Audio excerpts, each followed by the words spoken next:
श्री शिवाय नमस्तुभ्यं। आनंद मिल सकता है वो दुनिया में कहीं नहीं मिल सकता। सारे तीर्थ धाम आपके चरणों में, हे भोलेनाथ प्रणाम आपके। शिव के चरणारविंद में सारा सुख आनंद हमें प्राप्त हो सकता है।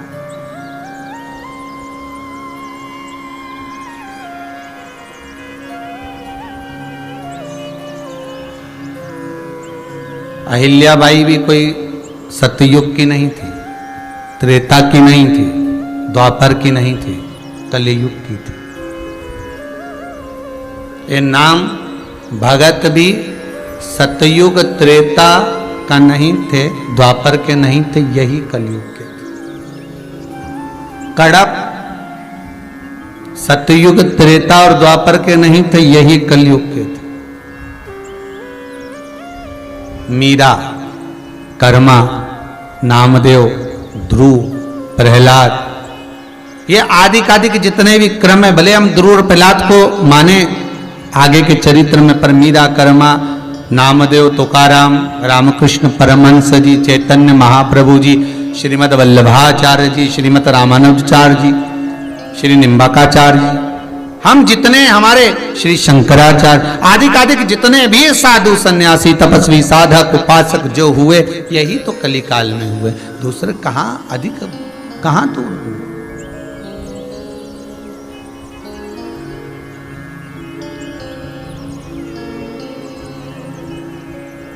एक प्रश्न है,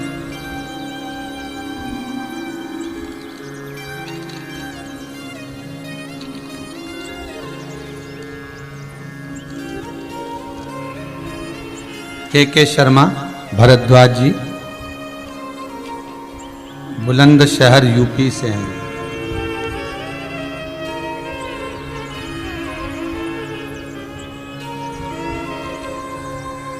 हमारे यहां पर शिवलिंग है, पर केवल लिंग रूप में ही है। पार्वती जी का हस्त कमल अर्थात जिस पर शिवलिंग रखा हुआ है वो नहीं है, और उस पर अशोक सुंदरी की जगह भी नहीं है।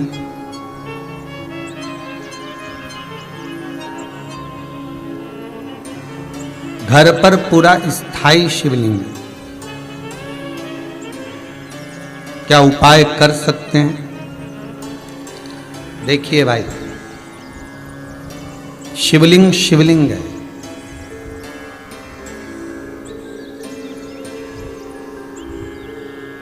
भले वो पार्वती जी का हस्त कमल ना हो, भले अशोक सुंदरी की जगह ना हो, भले अशोक सुंदरी की जगह भले ना हो, और भले उसमें हस्त कमल माता पार्वती जी का ना हो, परंतु शिवलिंग शिवलिंग, भगवान भूत भावन वहां विराज रहा है। और एक और बात अच्छे से ध्यान कर लीजिए महाराज, शंकर के शिवलिंग को जहां रखा है आपने, भले वो भूमि हो, चाहे प्लेट हो, कटोरी हो, एक चोमली बना ली हो, कपड़े पर रखा हो, वो हस्त कमल ही माना जा रहा है। बस इतना जरूर है कि गोल बनाते हैं तो उसमें अशोक सुंदरी का स्थान नियुक्त नहीं होता, पर शंकर के शिवलिंग के भीतर 33 कोटि देवताओं का भाव तो वैसे ही आ जाता है।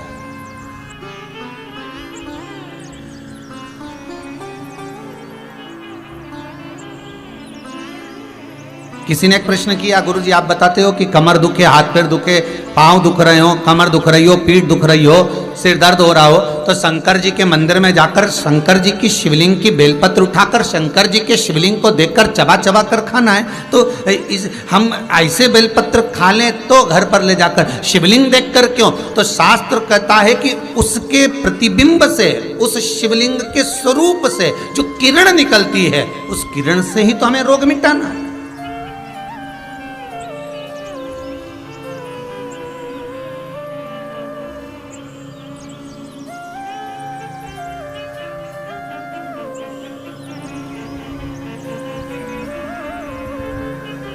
अरे भाई, आप और हम में से बहुत सारे ऐसे होंगे जिनको शरीर में कष्ट होता होगा, और जैसे ही हॉस्पिटल में या क्लिनिक पर या डॉक्टर के पास पहुंचते हैं, बस डॉक्टर हाथ पकड़ के देखता है तो आधी बीमारी तो वहीं समाप्त हो जाती है। बोलो होती कि नहीं होती? सही बताओ।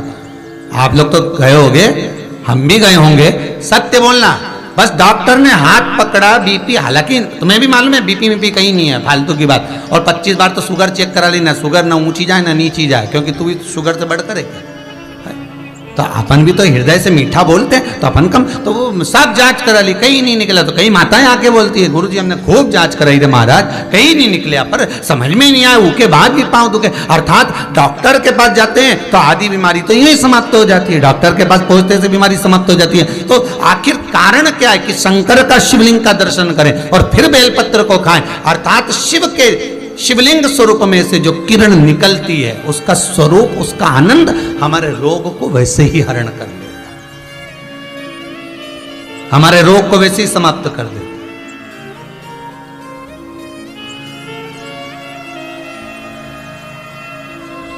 हम शंकर के स्वरूप का एक आनंद पा सकते हैं।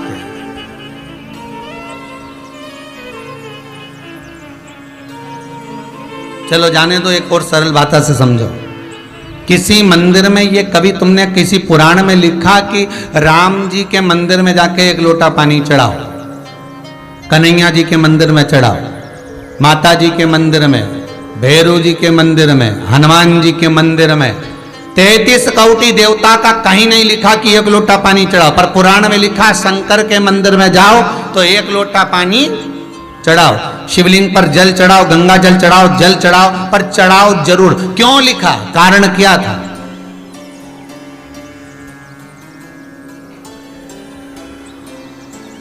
एक आध बार राम जी के मंदिर जाओ, कन्हैया जी के मंदिर जाओ, देवी जी के मंदिर जाओ, अच्छा बढ़िया माता जी चुंदड़ी मुंदड़ी पहन के बैठी हो, बढ़िया सब लगा लोगों के, और पंडित जी के हाथ यहाँ से, और बाल्टी भर के और लोटा भर के पानी ले जाओ और माता जी के चढ़ा दो। फिर देख, फिर पंडित के जो माता है उसके देख, अभी तो तूने माता जी के चढ़ाया था, अब माता जी तेरे पे चढ़ेगी, अब हम देख है?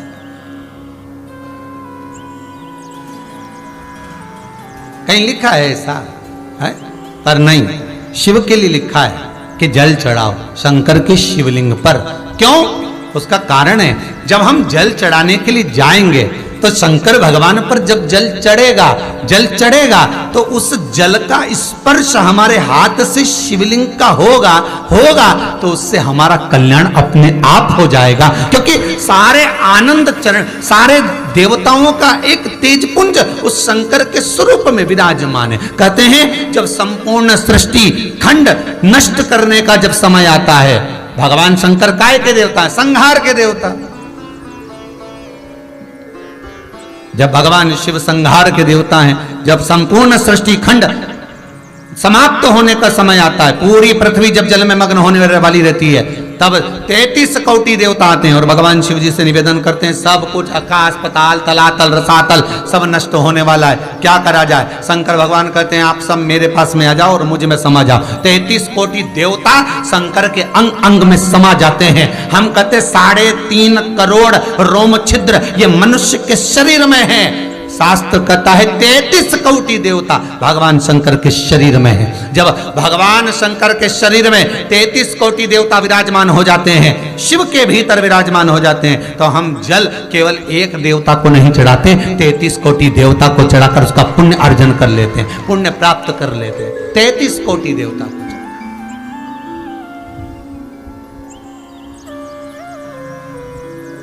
जैसे नीम के वृक्ष में 64 योगनियां होती हैं, देवियां होती हैं, इसलिए आज भी हमारे विधान है, आज भी विधान है कि किसी को बहुत तेज बुखार आ रहा है, बहुत तेज बुखार, महाराज एक लोटा पानी लो, उसमें नीम की, कड़वी नीम की डाल दो, और डालने के बाद बच्चे पे से जिस पे बुखार आ रहा है उसको 7 बार उतारो और ले जाकर नीम के पेड़ में डाल दो, और उस नीम की जो झाड़ है जो पानी के अंदर पड़ी थी उसका जल उस बुखार वाले व्यक्ति पे छींट दीजिए। 15 से 20 मिनट में बुखार नीचे समाप्त। देवियां अपना भाग ग्रहण कर लेती, देवियां भाग को प्राप्त। वो तो अब इन सारे वृक्षों की जो महत्वता है, चाहे नीम हो, बेलपत्र हो, शमी पत्र हो, महाराज रुद्राक्ष हो, इनकी जो महत्वताएं हैं, लोगों ने अपनी महत्वता दिखाने के चक्कर में इन सबको छुपा दिया। वो तो ये शिव महापुराण को वेद व्यास जी ने लिखा, इसमें सारा वर्णन कर दिया कि कौन से वृक्ष से हम क्या क्या फल प्राप्त कर सकते हैं। एक स्कंद पुराण, शिव पुराण, लिंग पुराण और नर्मदा पुराण, ये पुराण शंकर से ऐसी जुड़ गई जिससे हम प्राप्त कर सकते, जिससे हम ग्रहण कर सकते।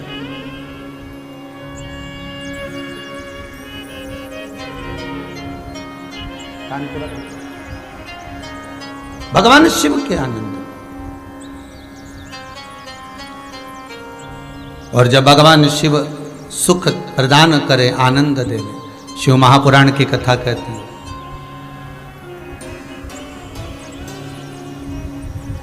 हम भी भले शिवलिंग साथ में लेकर ना चले, अहिल्याबाई जैसे, हम भले शिवलिंग को पल्लू में बांधकर ना चले, पर शिव महापुराण की कथा कहती है हम शंकर का अनुमोदन कर कर तो चल सकते, हम शंकर का स्मरण कर कर तो चल सकते हैं।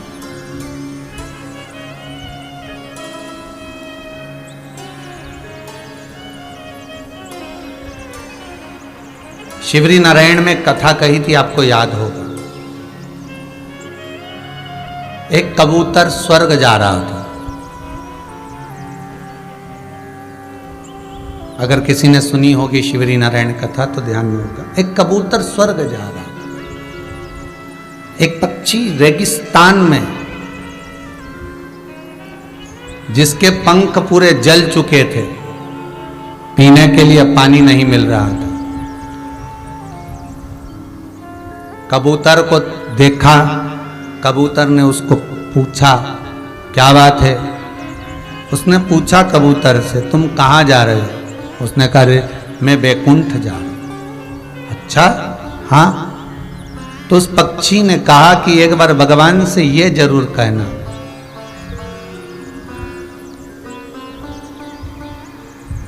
एक बार भगवान से ये निवेदन जरूर करना मेरी ओर से कि मैंने कौन सा पाप करा जो मुझे रेगिस्तान में पटका, पंख जल गए, पानी पीने को नहीं मिल रहा, अन्न खाने को नहीं मिल रहा, तिनका मात्र प्राप्त नहीं हो रहा। भगवान से मेरी ओर से कह तो सकते हो तुम इतना? कबूतर ने कहा ठीक है, मैं जा रहा हूं, कहने में क्या जाता है, कह दूंगा।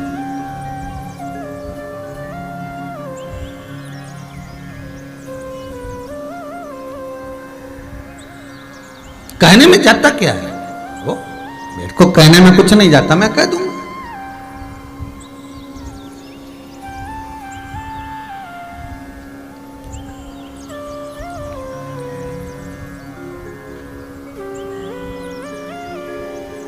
अब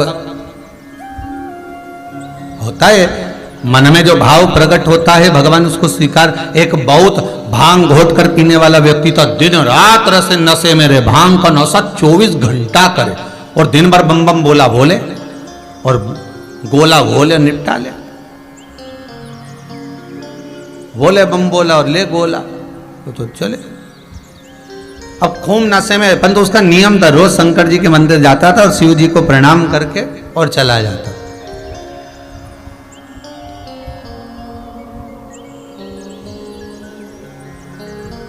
अब आज इतना नशे में हो गया कि शंकर जी के मंदिर की जगह गणेश जी के मंदिर पहुंच गया।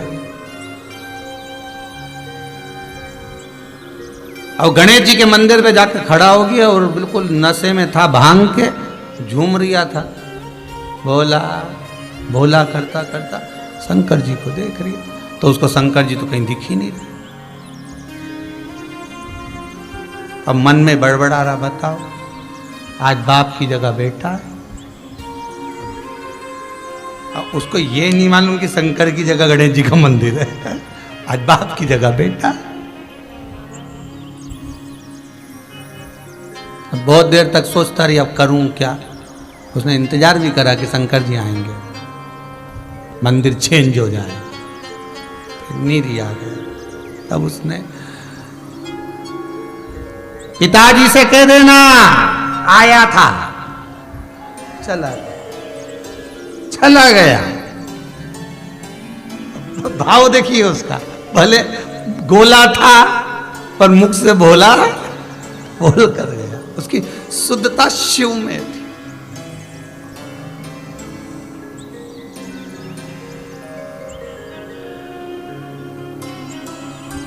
हम कहते हैं हम नशा नहीं करना, करना भी नहीं चाहिए, पर सत्संग का, शिव महापुराण का एक नशा हमारे जीवन में भी ऐसा होना चाहिए कि तुझ में रब दिखता है, यारा मैं क्या करूं, हर एक में शिव नजर आ जाए। वो नशा हमारी बुद्धि चित्त में हो। और है ऐसा नहीं कि नहीं है। कई लोग टीवी खोलते हैं तो यही देखते हैं कब शिव पुराण आ रही है, जरा देखो, जरा चैनल चेंज करो, कौन सी टीवी पे आ रहा है, अभी इस पे आ रहे थे, अब इस पे आ रहा है, अब देखो जरा कौन से पे, तो चेंज कर करके देखते रहते, कितनी बजे कितनी पल। पड़ोसन को फोन लगाएंगे, क्यों कोई आया क्या सियोर वाला महाराज का कोई समाचार, देख दे जरा, है कोई अच्छी कोई क्लिपिंग आई है तो हमें भेज देना। एक एक व्यक्ति 50 60 ग्रुप में भेजे, जरा देख तो जरा कोई अच्छी बात आई हो तो जरा भेज जरा। अब भगत शिव का तुम कह देना भगवान से कि मेरे को इतना दुख क्यों दे रहा है। तो पहुंच गया कबूतर ऊपर और धर्मराज के पास गया। धर्मराज ने पूछा क्या बात है कबूतर, तुम दुखी दिख रहे हो, तुम तो बैकुंठ जा रहे हो, तो तुम्हें तो प्रसन्न होना चाहिए। नहीं, दुख इस बात का है कि नीचे एक पक्षी मिला था मुझको, बेचारा बड़ा दुखी था, उसके पंख जल गए, उसके पास में खाने पीने का कुछ नहीं है, कुछ कृपा कर दो ना आप, मेरी तरफ से कृपा कर दो, मैं विनती कर रहा हूं, कुछ तो कृपा करो। धर्मराज ने कहा बहुत पापी है वो, उसको भुगतना पड़ेगा, भोगना पड़ेगा। तो उसको कुछ नहीं मिलेगा, ऐसे ही रहेगा, बिल्कुल ऐसे ही रहेगा, कुछ खाने को नहीं मिलेगा, कुछ भी प्राप्त नहीं होगा। ठीक है, कबूतर बैकुंठ घूमते घूमते देवऋषि नारद के पास चले गए। देवऋषि नारद से पूछा, नारद जी मन में थोड़ा सा दुख है। नारद जी बोले क्या दुख है। एक पक्षी बेचारा पड़ा हुआ है, तो उसको कुछ खाने पीने को नहीं मिल रहा, बड़ा दुखी है, पंख वंख सब जल गए, कुछ नहीं बचा। अब नारद जी बोले भैया जो कर्म में लिखा होगा वो तो भोगना ही पड़ेगा। एक काम हो सकता है, तो क्या शंकर भगवान के पास चले जाओ, वो ये भाग्य और कर्म कुछ नहीं देखते, वो तो दुखी देखे ने उन्हें दिया बस। उनको तो जिसने बोला बम बम बोला और उन्होंने दे दिया सोने का हंडा उठा के तुरंत। जब चोर को कुबेर बना सकते हैं तो तू तो जा। अब शंकर जी के पास पहुंच गया। भोलेनाथ जी बोले क्या, वो पक्षी बेचारा है ऐसा। शंकर भगवान बोले जो कर्म करा है तो भोगना तो पड़ेगा, पर सुन किसी से मत बोलना, उसको जाके किया क्या, बस इतना बोल दे कि जितना दुख मिल रहा है ना, हर दुख में एक ही बात के वार है प्रभु बड़ी कृपा करी, बड़ी कृपा करी, इतना जोरदार दिया, बड़ी कृपा करी, बस इतना कहना चालू करवा दो उससे, बाकी कुछ मत करना। अब भोलेनाथ तो भोलेनाथ ऐसे ही काम करवाते हो, जा बस इतना बोल दे, हर चीज में वो कृपा करना कि भगवान बड़ी कृपा करी प्रभु आपने, बस इतना बोल। ठीक है, बोल दिया।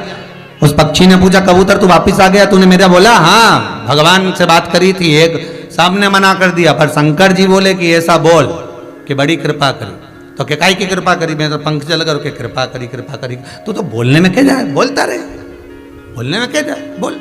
उसने भी चालू कर दिया, वाह प्रभु बड़ी कृपा करी, कष्ट बहुत है, पानी नहीं मिल रहा, बड़ी कृपा है, मत मिलने तो उसमें भी तुम्हारी कृपा है, खाने को कुछ नहीं मिल रहा पर आपकी कृपा है। एक दिन भगवान विष्णु लक्ष्मी जी के साथ घूमने निकले, घूमते घूमते लक्ष्मी जी रूठ गई। लक्ष्मी जी ने नारायण जी कहा प्रभु ये क्या है। भगवान विष्णु बोले क्या है बताओ।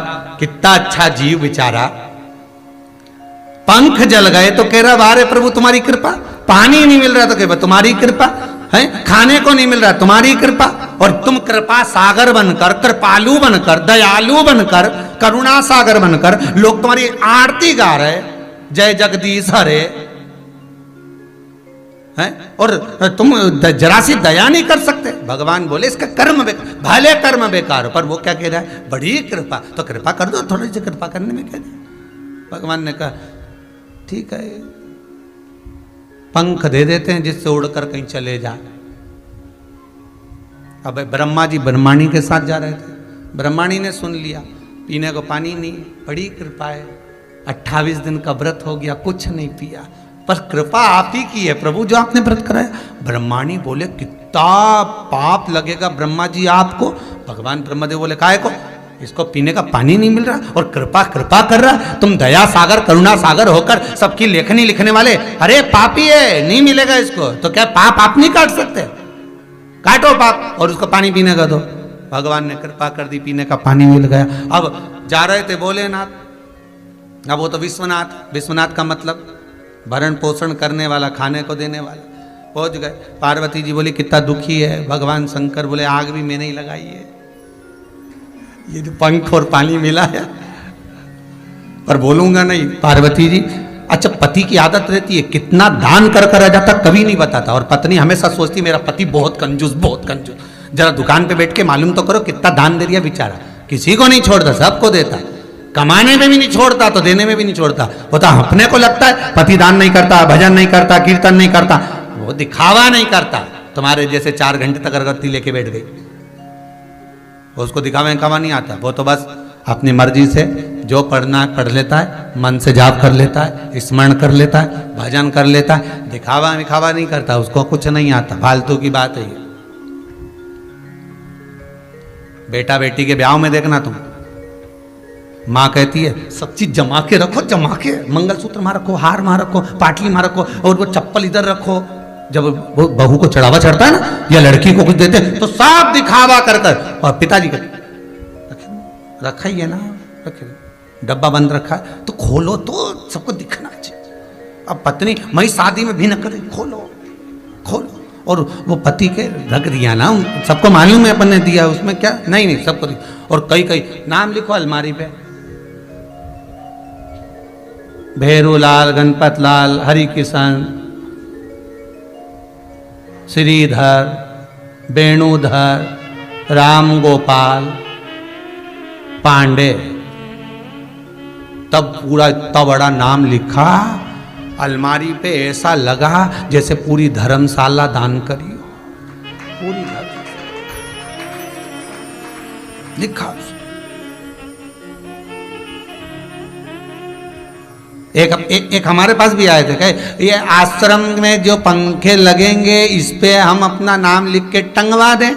हमने कहा बेटा नाम लिख दिया तो तुम भी टंग जाओगे, इसलिए ध्यान रखो।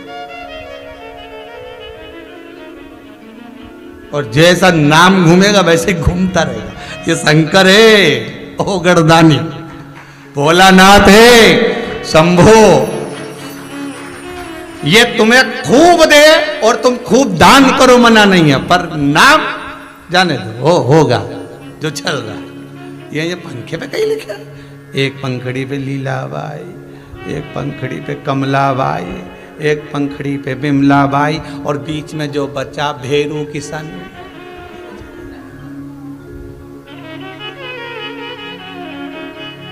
अब जो तार लगा उस पर और लिख दे बिजली बाई, उसको क्या छोड़ दिया, उस पर और लिख दिया। ए बोला